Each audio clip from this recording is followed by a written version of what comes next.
அல்லாஹு தஆலாவின் நல்லடியார்களே, ரமலானுடைய மாதத்தை நாம் அடைந்திருக்கிறோம்.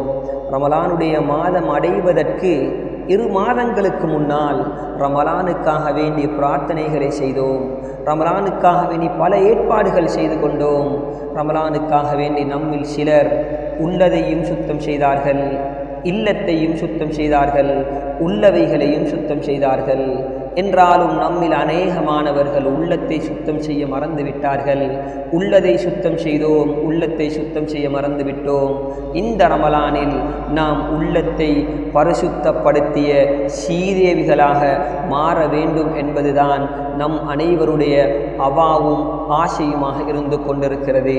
கண்ணியத்துக்குரிய சகோதரர்களே, நாம் விளங்கிக் கொள்ள வேண்டும், ரமலானுடைய மாதத்தை நாம் பல வருடங்கள் அடைந்திருக்கிறோம். இந்த ரமலான் எந்த தக்குவாவை வாக்களித்திருக்கிறதோ அந்த தக்குவாவை நம்முடைய வாழ்க்கையில் அடைந்து கொள்ளவில்லையே, இதற்குரிய காரணம் என்ன என்று நாம் அலசி ஆராய்ந்து பார்க்கக்கூடிய நேரத்தில் நம்முடைய உள்ளம் சுத்தமில்லை என்பதுதான் சுருக்கமாக இருந்து கொண்டிருக்கிறது. உள்ளத்தை சுத்தம் செய்யாமல் உள்ளதை எல்லாம் சுத்தம் செய்து கொண்டிருக்கிறோம். வாழ்க்கையில் மாற்றம் உண்டாக போவதில்லை என்பதை நாம் விளங்கிக் கொள்ள வேண்டும். கண்ணியமான சகோதரர்களே, ரமலானுடைய அனைத்து அமல்களை எடுத்துக்கொண்டாலும் மனிதனுக்கு பாவ மன்னிப்புக்காக வேண்டித்தான் அல்லாஹு தஆலா அனைத்து அமல்களையும் வைத்திருக்கிறான். மன் ஸாம ரமலான ஈமானன் வஹ்திஸாபன் குஃபிர லஹு மா தகத்தம மின் தம்பிஹி. யார் ரமலானுடைய மாதத்தில் அல்லாஹுவை ஈமான் கொண்டு நன்மையை ஆதரவை வைத்து நோன்பு நோட்கிறாரோ அவருடைய பாவம் மன்னிக்கப்படும். மேலும் கூறினார்கள், மன் காம ஈமானன் வஹ்திஸாபன் குஃபிர லஹு மா தகத்தம மின் தம்பிஹி. ரமலானுடைய மாதத்தில் அல்லாஹுவை ஈமான் கொண்டு நன்மையை ஆதரவை வைத்து யாரு நின்று வணங்குகிறாரோ அவருடைய பாவம் மன்னிக்கப்படும். மன் காம லைலத்தல் கத்ரி ஈமானன் வஹ்திஸாபன் குஃபிர லஹு மா தகத்தம மின் தம்பிஹி. லைலத்துல் கத்ருடைய இரவில் யாரு நின்று வணங்குகிறாரோ அவருடைய பாவமும் மன்னிக்கப்படும் என்று ரமலானுடைய அனைத்து அமல்களுடைய சுருக்கமும் மனிதனுடைய பாவம் மன்னிக்கப்படுவதுதான். ரமலானை அல்லாஹு தஆலா நமக்கு அளித்தது நம்முடைய பாவங்கள் மன்னிக்கப்பட வேண்டும். நம்முடைய ஆயுள் காலம் குறுகிய காலத்தை அல்லாஹ் கொடுத்திருக்கிறான். ஏனைய சமூகத்தினர்கள் நம்மை விட பல 100 ஆண்டுகள் அதிகமாக வாழ்ந்தவர்கள். அவர்களை விட அவர்களை தாண்டி நாம் சுவர்க்கத்துக்கு முதலில் செல்ல வேண்டுமென்றால் அல்லாஹு தஆலா நமக்கு இது போன்ற வெகுமதிகளை அல்லாஹு தஆலா அளித்திருக்கின்றான். லைலத்துல் கத்ரை அளித்திருக்கின்றான். ஒரு மனிதர் அவருடைய வாழ்நாளில் ஒரு தடவை லைலத்துல் கத்ரை அடைந்து கொண்டால் 83 வருடமும் 4 மாதங்கள் அவர் எந்த ஒரு பாவமும் செய்யாமல் இபாதத் செய்த நன்மை அல்லாஹு தஆலா அவருக்கு அளிக்கிறான். ஒருவர் 10 வருடம் லைலத்துல் கத்ரை சரியாக அடைந்து கொண்டால் என்றால் அவர் 83 வருடத்தில் 10ஆக பெருக்கினால் 830 ஆண்டுகள் என் அல்லாஹ்வுக்கு மாற்றம் செய்யாமல் இபாதத் செய்த நன்மையை அடைந்து கொள்கிறார். கண்ணியமான சகோதரர்களே, நாம் பல லைலத்துல் கத்ர்களை அடைந்திருக்கிறோம். அந்த லைலத்துல் கத்ரையும் அடைந்திருக்கிறோம், ரமலான்களையும் அடைந்திருக்கிறோம். என்றாலும் ஷவ்வாலுடைய மாதம் முதல் பிறையை கண்டதற்கு பின்னால் ரமலானில் செய்த அமல்களுடைய ஆசை இல்லாமல் போய்விடுகிறது. ரமலானில் செய்த அமல்கள் நம்முடைய வாழ்க்கையை விட்டும் கலட்டப்படுகிறது. ஏன் காரணம்?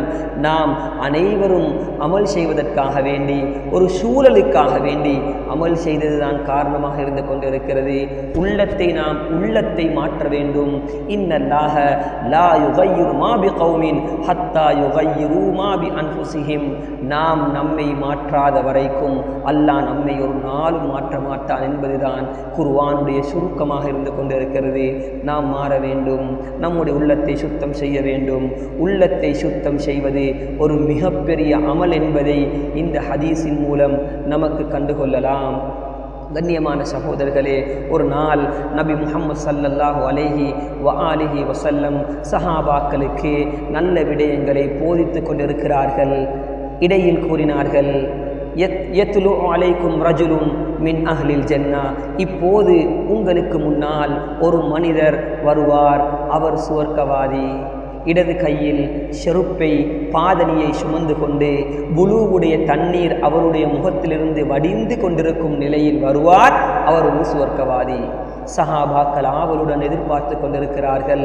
அந்த பாக்கியசாலி யார் என்று ஒரு சஹாபி வருகிறார். இரண்டாவது நாளும் அதே போன்று சஹாபாக்களுக்கு நல்ல பல போதனைகளை செய்து கொண்டிருக்கிறார்கள். யத்லு அலைக்கும் ரஜுலுன் மின் அஹ்லில் ஜன்னா, இப்போது ஒரு மனிதர் வருவார், அவர் சுவர்க்கவாதி, பார்த்து கொள்ளுங்கள் என்று சஹாபாக்களுக்கு கூறினார்கள். சஹாபாக்கள் ஆவலுடன் எதிர்பார்த்து கொண்டிருக்கிறார்கள். நேற்று வந்த மனிதரா இன்றும் வருவார் அல்லது வேறொருவர் வருவாரா என்று ஆவலுடன் சஹாபாக்கள் எதிர்பார்த்து கொண்டிருக்கிறார்கள். நேற்று வந்த மனிதரே இன்றும் வந்து கொண்டிருப்பதை சஹாபாக்கள் பார்க்கிறார்கள். அதே போன்றுதான் இடது கையில் பாதணியை சுமந்து கொண்டு புலூவுடைய தண்ணீர் வடிந்து கொண்டிருக்கும் நிலையில் வந்து கொண்டிருக்கிறார். மூன்றாவது நாளும் அதே வார்த்தையை ஸல்லல்லாஹு அலைஹி வஆலிஹி வஸல்லம் கூறினார்கள். யத்லு அலைக்கும் ரஜுலுன் மின் அஹ்லில் ஜன்னா, இப்போது ஒரு மனிதர் வருவார், அவருடைய வர்ணனை இவ்வாறு இருக்கும், இவர் சுவர்க்கவாதி என்று சொன்னார்கள். சஹாபாக்கள் ஆச்சரியத்துடன் பார்த்து கொண்டிருக்கிறார்கள். 3 நாளும் வந்தவர் ஒரே மனிதர் தான், ஒரே சஹாபி 3 நாளும் வந்தார். சஹாபாக்களில் சிலர் கூறினார்கள், இவர் ஒரு பாக்கியசாலி, இவர் ஒரு சுவர்க்கவாதி என்று நல்ல ஒரு பாக்கியத்தை அவர் அடைந்து கொண்டு விட்டார். இன்னும் சிலர் நினைத்தார்கள், நானும் இந்த பாக்கியத்துக்கு உள்ளாக்கப்பட்டவனாக ஆகியிருக்கலாமே, எனக்கும் இந்த பாக்கியம் கிடைத்திருந்தால் நல்லா இருக்குமே என்று சிலர் நினைத்தார்கள். என்றாலும் ஒரு சஹாபி அப்துல்லா இப்னு அம்ர் இப்னு ஆஸ் ரலியல்லாஹு அன்ஹு அவர்கள் நினைக்கிறார்கள், இவருடைய விசேஷமான அமலை நான் அலசி ஆராய வேண்டும். ஏன் அந்த சஹாபாக்களில் இவருக்கு மட்டும் அந்த சிந்தனை சென்றது என்றால், இவரிடத்தில் பல விசேஷமான தன்மைகள் இருக்கிறது. இவர் நினைக்கிறார், அல்லாஹுடைய தூதர் சுவர்க்கவாதி என்று சொல்வதாக இருந்தால் என்னைத்தானே சொல்ல வேண்டும். நான் சஹாபாக்களில் குர்ஆனை மனனமிட்ட ஒரு ஹாஃபிலாக இருந்து கொண்டிருக்கிறேன். நான் சஹாபாக்களில் அதிகம் ஹதீஸை கற்றுக்கொண்டவனாக இருக்கிறேன். நாம் அனைவரும் அறிந்திருக்கிறோம், அபூ ஹுரைரா ரலியல்லாஹு அன்ஹு அவர்கள் 4800 அல்லது 4000க்கு மேற்பட்ட அல் முக்ஸிரூன ஃபிர் ரிவாயா 1000க்கு மேற்பட்ட ஹதீஸை அறிவித்த சஹாபாக்களில் முதல் வரிசையில் உள்ளவர் அபூ ஹுரைரா ரலியல்லாஹு அன்ஹு அவர்கள் என்பதை நாம் அனைவரும் அறிந்திருக்கிறோம். என்றாலும் அபூ ஹுரைரா ரலியல்லாஹு அன்ஹு அவர்கள் அறிவிக்கிறார்கள், நான் ஹதீஸை கற்றுக்கொண்டதை விட அப்துல்லா இப்னு அம்ர் இப்னு ஆஸ் என்னை விட ஹதீஸை மிக்க அறிந்தவர். அவர் ஹுவ யக்துபு வலா அக்துபு, அவர் ஹதீஸை எழுதக்கூடியவராக இருந்தார், நான் எழுத மாட்டேன், நான் மனனமிட்டுக் கொள்வேன். என்னை விட அதிகம் ஹதீஸை கற்றுக்கொண்டவர் அவர்தான் என்று ஹஜ்ரத் அபூ ஹுரைரா ரலியல்லாஹு அன்ஹு அவர்கள் அறிவிக்கிறார்கள். என்றாலும் அம்ர் இப்னு ஆஸ் ரலியல்லாஹு அன்ஹு அவர்களுக்கு அவர்கள் மதீனாவுக்கு வெளியே சென்றதின் காரணமாக ஹதீஸை கற்றுக் கொடுக்கக்கூடிய சந்தர்ப்பம் அபூ ஹுரைரா ரலியல்லாஹு அன்ஹு அவர்களுக்கு கொடுக்கப்பட்டதை போன்று கொடுக்கப்படவில்லை. அதனால் தான் அவர்கள் 700 ஹதீஸை அறிவித்திருக்கிறார்கள். அதே போன்று அவர்கள் ஹிஜ்ரி 7 இஸ்லாத்தை தழுவுகிறார்கள். அவர்கள் மௌட்டீக காலத்திலே ஐயாமுல் ஜாஹிலியா காலத்திலேயே எழுதக்கூடியவர்களாக இருந்திருக்கிறார்கள். அவர்கள் இந்த சஹாபியுடைய வீட்டுக்கு செல்கிறார். எதற்காக வேண்டி? இந்த சஹாபியுடைய அமலை கண்டுபிடிக்க வேண்டும். ஏன்? இந்த சஹாபி சிந்திக்கிறார், நான் சஹாபாக்களில் இரவு முழுக்க இபாதத் செய்யக்கூடியவன், கியாமுல் லைல் பகல் முழுக்க நோன்பு நோக்கக்கூடியவன், ஒரு நாளைக்கு ஒரு குர்ஆனை ஓதி முடிக்கக்கூடியவன். இவர்கள் நினைக்கிறார்கள், சஹாபாக்களில் என்னை விட மிக்க அமல் செய்யக்கூடியவர் யாருமே இல்லை, யாருமே இல்லை. உண்மையும் அதுதான். அவர்களுடைய இபாதத்தை போன்று சஹாபாக்களில் யாரும் இபாதத் செய்யாத அளவுக்கு அவர்களை இபாதத்தில் முன்முறமாக ஈடுபட்டு கொண்டிருந்தார்கள். இவர்களுக்கு ஆச்சரியம். ஸல்லல்லாஹு அலைஹி வஆலிஹி வஸல்லம் சுவர்க்கவாதி என்று சொல்வதாக இருந்தால் என்னைத்தானே சொல்ல வேண்டும், ஏன் இவர்களை சொல்வதற்குரிய காரணம் என்ன என்று தேடுவதற்காக வேண்டி வீட்டுக்கு செல்கிறார்கள். வீட்டுக்கு சென்று அலசி ஆராய்ந்து பார்க்கிறார்கள், இவருடைய அமல் எது, அவருடைய வீட்டுக்கு போய் அவரிடம் சொல்கிறார்கள், நான் வீட்டுடன் ஒரு பிரச்சினை ஆகி வந்திருக்கிறேன், உங்களுடைய வீட்டில் விரும்பினால் 3 நாட்கள் இருப்பதற்கு அனுமதி அளிக்க முடியுமா என்று கேட்டு அவருடைய அனுமதியுடன் அவருடைய வீட்டில் தங்கியிருக்கிறார்கள்.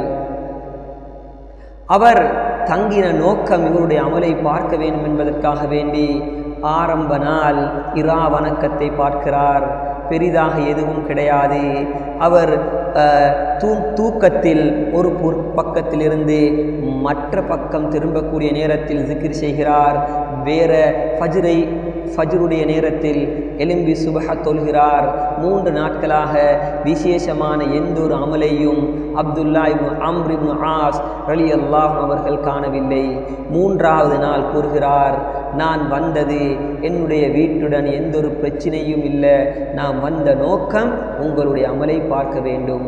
ஸல்லல்லாஹு அலைஹி வஆலிஹி வஸல்லம் இவ்வாறு உங்களுடைய வருகையை பார்த்து சுவர்க்கவாதி என்று 3 நாட்கள் கூறினார்கள்.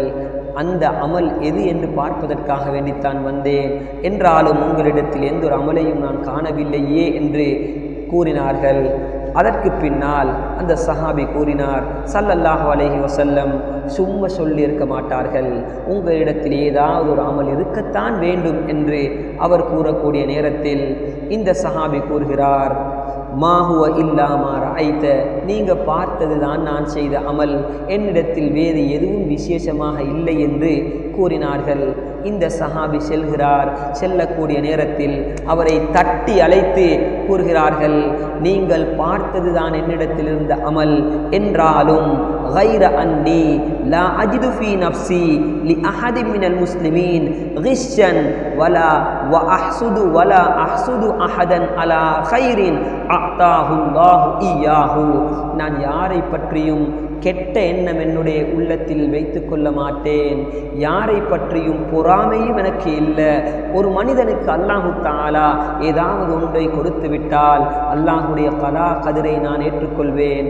யாரை பற்றியும் வஅன சலீமு சத்ர், என்னுடைய உள்ளம் தூய்மையாக நான் பார்த்து கொள்வேன் என்றதை அந்த சஹாபி கூறக்கூடிய நேரத்தில் அப்துல்லா இப்னு அம்ர் இப்னு ஆஸ் ரலியல்லாஹு அவர்கள் கூறினார்கள், ஹாதிஹி அல்லதி பலகத் பிக், இது இந்த தன்மைதான் உங்களுடைய சலீமு சத்ர், உள்ள தூய்மைதான், உள்ளத்துடைய பரிசுத்த தன்மைதான் உங்களை இந்த அந்தஸ்துக்கு உயர்த்தியது.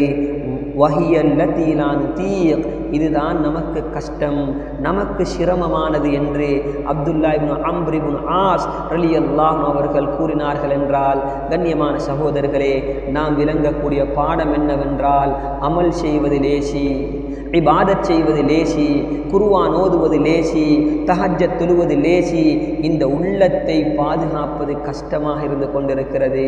உள்ளத்தை பாதுகாப்பது மிகப்பெரிய ஒரு சவாலாக இருந்து கொண்டிருக்கிறது. வான்மறையில் அல்லாஹு தஆலா வஷ்ஷம்ஸி வதுஹாஹா வல் கமரி இதா தலாஹா என்று ஆரம்பித்து 11 சத்தியத்துக்கு பின்னால அல்லாஹு தஆலா கூறுகிறான், கத் அஃப்லஹ மன் ஸக்காஹா, உள்ளத்தை தூய்மைப்படுத்தியவன் தான் வெற்றி பெற்று விட்டான், உள்ளத்தை தூய்மைப்படுத்தியவர்கள் வெற்றி பெற்று விட்டார்கள். வகத் ஹாப மன் தஸ்ஸாஹா, உள்ளத்தை பாவமான கெட்ட விடயங்களை கொண்டு நாசப்படுத்தியவன் அழிந்து விட்டான் என்று அல்லாஹு தஆலா கூறுகிறான். என்றால் இந்த பாடத்தின் மூலம் நாம் விளங்கிக் கொள்ள வேண்டும், நம்முடைய உள்ளத்தை பரிசுத்தப்படுத்துவதற்கு நாம் முயற்சி செய்ய வேண்டும். ரமலானுடைய மாதத்தில் நம்முடைய மூதாதைகள் இல்லத்தை சுத்தம் செய்து காட்டினார்கள். உள்ளத்தை சுத்தம் செய்வதுதான் அடிப்படை. ரமலானுக்கு முன்னால் உள்ளதை சுத்தம் செய்து கொண்டோம். ரமலானில் உள்ளத்தை சுத்தம் செய்யக்கூடிய மேலான பாக்கியத்தை அல்லாஹு தஆலா நம் அனைவருக்கும் அளிப்பானாக. வ ஆகிரு தஅவானா அனில் ஹம்துலில்லாஹி ரப்பில் ஆலமீன்.